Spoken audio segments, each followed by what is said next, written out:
আল্লাহ পাক রব্বুল আলামিন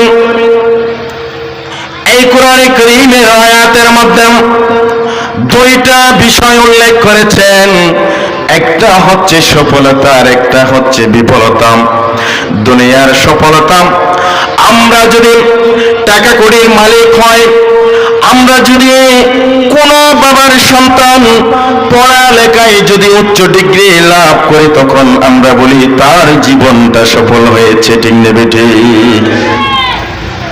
কোন বাবা যদি তার ছেলে সন্তান যারা আছে তাদেরকে সুন্দর উচ্চ শিক্ষিত করতে পেরেছেন, তাদেরকে সমাজের মধ্যে প্রতিষ্ঠিত করতে পারার নাম আমরা সফলতা বুঝি। আবার উকিল বুঝে আমার কাছে মুয়াক্কিলের অভাব যখন হবে না, মামলার কোনো অভাব যখন হবে না, ওই উকিল মনে করে আমি সফল উকিল হয়েছি। ঠিক না ঠিক? ডাক্তার মনে করে ডাক্তারের যখন রোগীর অভাব হবে না, রোগীর সিরিয়াল দেওয়ার অভাব হবে না, সব সময় রোগী ওই ডাক্তারের কাছে ভিড় জমাবে, ডাক্তার মনে করে আমি সফল ডাক্তার হয়েছি। পয়সাওয়ালা মনে করে আমি কোটি কোটি টাকার ব্যাংক ব্যালেন্স করেছি, সম্পদের কোনো অভাব নাই, সম্পদের কোনো ঘাটতি নাই, আমি মনে করি অবশ্যই আমি সফল জীবনে পদার্পণ করেছি, আমার জীবন সফল হয়েছে। এইভাবে করে দুনিয়ার রাজনৈতিক নেতারা মনে করে আমি যদি সম্মানের মালিক হয়, সুন্দর উচ্চ অবস্থানে আমার প্রতিনিধিত্ব চলে, আমার ক্ষমতা চলে, আমি মনে করি আমি সফল জীবন, আমার জীবন সফল হয়েছে। কিন্তু না না না, আল্লাহ তাআলা বলেছেন, বান্দা তোমার জীবন সফল হবে ওই সময় সফল হবে যেই সময় তুমি আল্লাহর প্রেমে, তুমি যদি আল্লাহর প্রেমে, আল্লাহর ইবাদত বندگির মাধ্যমে তুমি যদি আল্লাহর প্রেমে মত্ত হয়ে নামাজ, রোজা, হজ, যাকাত তোমার জীবনের আল্লাহর বিধান যথাযথভাবে পালন করে যদি তুমি জীবনটা পরিচালিত করতেই পারো, যদি মুত্তাকি হয়ে ইমানদার হয়ে মরতে পারো, তারপরেই তোমার জীবন অবশ্যই সফল জীবন। যে বলুন না সুবহানাল্লাহ। وقد أفلح من زكاها وقد خاب من دساها। আল্লাহ তাআলা বলে দিয়েছেন সফল ওই ব্যক্তি, সফল জীবন ওই ব্যক্তির জীবন যেই ব্যক্তি নিজের নফসকে আল্লাহর প্রেমে, ইবাদতে, আল্লাহর জন্য বিলীন করে দিয়েছেন। জোরে বলুন না সুবহানাল্লাহ। আল্লাহ তাআলা সফল এবং বিফল দুইটা দিক আল্লাহ তাআলা বলে দিয়েছেন। আল্লাহ পাক সুবহানাহু ওয়া তাআলা সফলতার দিক বলে দিয়েছেন, قد أفلح من زكاها। ওই ব্যক্তি সফল, ওই ব্যক্তি তার জীবনটা সফল জীবন হয়ে যাবে যে ব্যক্তি নিজের নফসকে নিজেকে বিলীন করে দিয়েছেন। وقد خاب من دساها। ওই ব্যক্তি বিফল হয়ে যাবে যে ব্যক্তি ব্যর্থ হয়েছে আল্লাহর প্রেমে জীবনটা কুরবান করতে ব্যর্থ হয়েছে, সোজা পথে চলতে ব্যর্থ হয়েছে, ওই ব্যক্তির জীবন বিফল হয়ে যাবে। আমরা সফলতা চাই না বিফলতা বলে।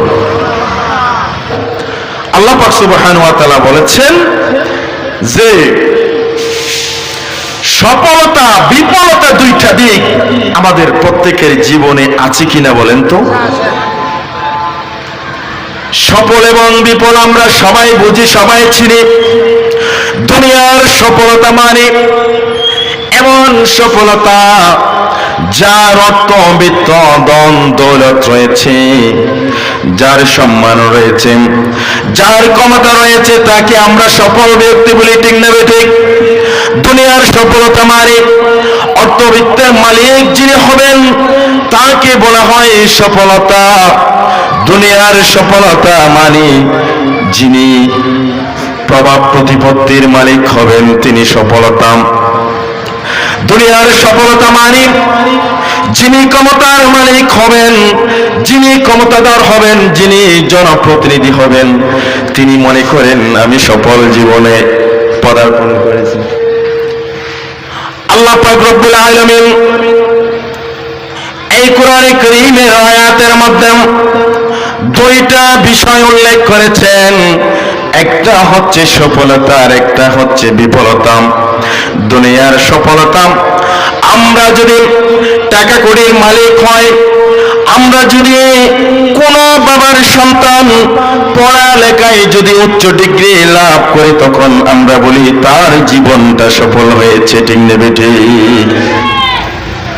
কোন বাবা যদি তার ছেলে সন্তান যারা আছে তাদেরকে সুন্দর উচ্চ শিক্ষিত করতে পেরেছেন, তাদেরকে সমাজের মধ্যে প্রতিষ্ঠিত করতে পারার নাম আমরা সফলতা বুঝি।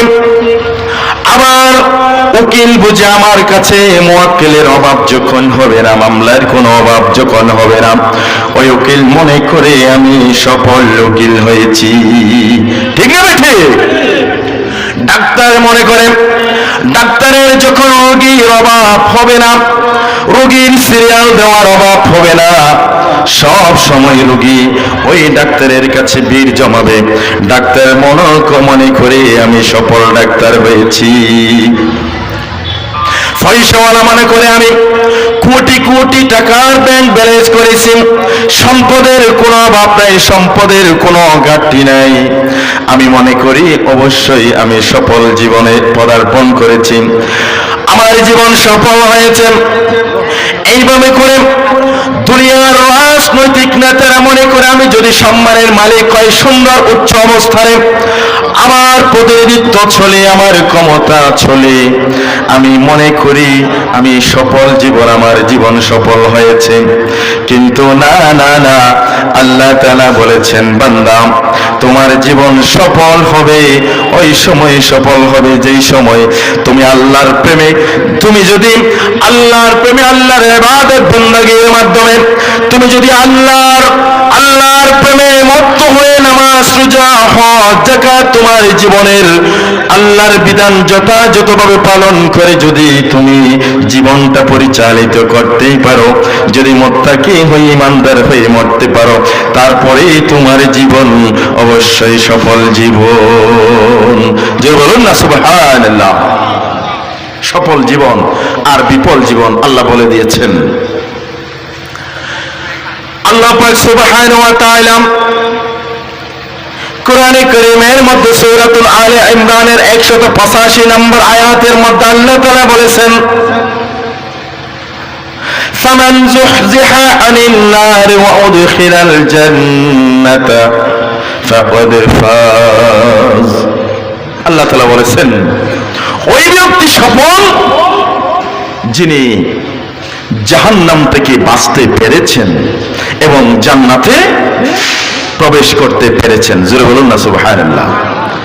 আমরা দুনিয়ার জমিনে যত কিছু করি সব কিছু দুইটা জিনিসকে আমরা কামনা করি, একটা হচ্ছে জাহান্নাম থেকে পানা, আরেকটা হচ্ছে জান্নাতের মালিক হওয়া, ঠিক নেবে ঠিক? আরেকটা হচ্ছে কি? জান্নাতের মালিক হওয়া। সম্মানিত উপস্থিতি, সফল জীবন হচ্ছে হালাল রিজিকে নিজের জীবনকে সৎভাবে পরিচালনা করে যদি আমি চলতে পারি তাহলে আমার জীবন সফল। আরেকদিকে যদি বলা হয় আমি লক্ষ লক্ষ টাকা অবৈধ ইনকাম করে অবৈধ টাকার মালিক হয়ে যদি আমি মাছ গোস্ত ভালো ভালো খাবার রান্না করে মানুষকে জুলুম করে যদি আমি ঘরে, তাহলে আমি বললাম সফলতার বিফলতার কথা। সফল জীবন হচ্ছে হালাল রিজিক ইনকাম করে একটা যদি শুকনো রুটিকে যদি আমি জীবন কাটাই আর আল্লাহর ইবাদত করতে করতে আমার দিন অতিবাহিত হয়, তাহলে আমি মনে করতে পারি আমার জীবন সফল। শেষ মুহূর্তে সে হালালের উপর থেকে আমি আল্লাহ এবং আল্লাহর রাসূলের সন্তুষ্টির পথে চলে যদি আল্লাহকে রাজি করে কালমা নিয়ে ঈমানের সাথে মৃত্যুবরণ করতে পারে, তাহলে আমি বলবো আমার জীবন সফল। আর আল্লাহর ভাষায় ওই মন্দার জীবন সফল হয়েছে। জোরে বলুন সুবহানাল্লাহ। আর যদি পৃথিবীর জমিনে লক্ষ লক্ষ টাকা, কোটি কোটি টাকার মালিক হলাম, অনেক ক্ষমতার মালিক হলাম, প্রতিপত্তির মালিক হলাম, সম্পদের মালিক হলাম, ব্যাংক ব্যালেন্সের মালিক হলাম, বাড়ি গাড়ি নারীর মালিক হলাম, কিন্তু আল্লাহ এবং আল্লাহর রাসূলকে পেলাম না, ঈমানটা পেলাম না, ঈমানের সাথে মৃত্যুবরণ করতে পারলাম না, তাহলে তার জীবনের সফলতা দুনিয়ার সফলতা নয়। দুনিয়ার জীবনের ওই সম্মানটা তার জন্য সম্মান নয়। সম্মান হচ্ছে আল্লাহর জমিনে মৃত্যুর পর যখন কিয়ামতের মাঠে লক্ষ লক্ষ মানুষের সামনে মানুষ উঠবে, লক্ষ লক্ষ মানুষের সামনে যখন আল্লাহ তাআলা ওই মুত্তাকি বান্দাদেরকে নাম ধরে ধরে ডেকে ডেকে কিয়ামতের মাঠে যখন পরিচয় করিয়ে দেবেন, তখন লক্ষ লক্ষ জনতার সামনে এসে সম্মানিত হবে যিনি মালিক, যিনি সৃষ্টিকর্তা, তার কাছে আল্লাহ তাআলা, আল্লাহ ওই মালিকের সামনে সম্মানিত হবেন এবং সম্মানিত হয়ে আল্লাহর দেওয়া চির শান্তির স্থান জান্নাতে প্রবেশ করতে পারবেন।